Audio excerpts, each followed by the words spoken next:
80 શબ્દ ઝડપ. Ready, start. ફકરો.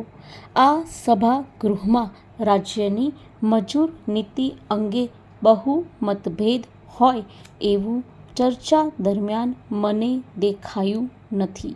એક રીતે કહીએ તો ભારત સરકારે જે મજૂર નીતિનું આલેખન કર્યું છે અને ત્રીજી પંચવર્ષીય યોજનામાં જે મજૂર નીતિ અપનાવવામાં આવી છે તેનું આ રાજ્ય અનુસરણ કરી રહ્યું છે અને તેનો અમલ કરવાનો રહે છે. આ દેશની મજૂર નીતિને ભારતની પાર્લામેન્ટનો પણ ટેકો છે.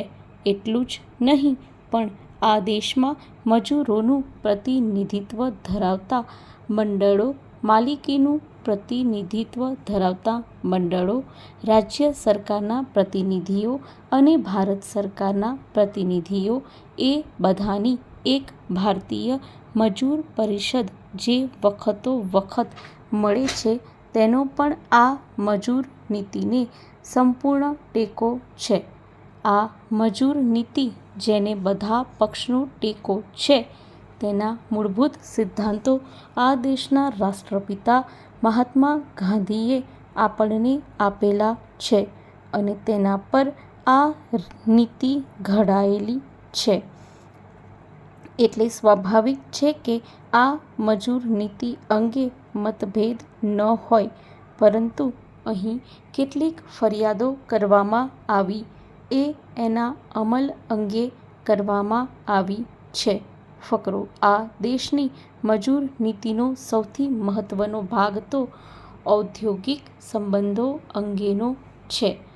ઔદ્યોગિક સંબંધોનું મહત્વ ઘણું છે કારણ કે આપણી પંચવર્ષીય યોજના તેમજ આ દેશની સમૃદ્ધિ વધારવાના પ્રયત્નો એ બધાનો આધાર ઔદ્યોગિક શાંતિ ઉપર રહેલો છે અને ઔદ્યોગિક શાંતિનો આધાર ઔદ્યોગિક સંબંધો પર છે.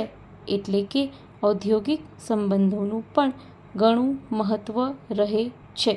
ઔદ્યોગિક સંબંધો સારા રહે તો સારું અને વધુ ઉત્પાદન થઈ શકે, આ દેશની સમૃદ્ધિ પણ વધે અને આ દેશના લોકો સુખી થાય.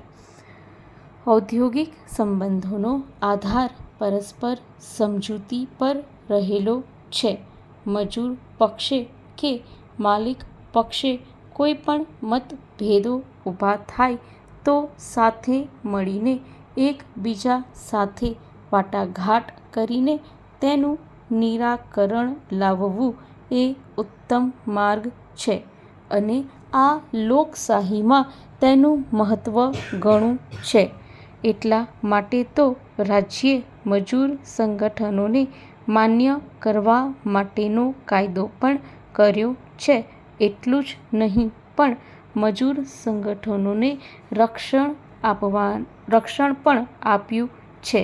જો મજૂર સંગઠનો સાચા સિદ્ધાંતો ઉપર રચાયેલા હોય અને મજૂરોના હિતની દ્રષ્ટિએ જ કામ કરતા હોય તો ભાગ્યે જ એવો અવસર આવે કે રાજ્યે વચ્ચે આવવું પડે, પરંતુ બધી જગ્યાએ મજૂરોના સંગઠનો પૂરેપૂરા થઈ શકાય નથી. સ્ટોપ.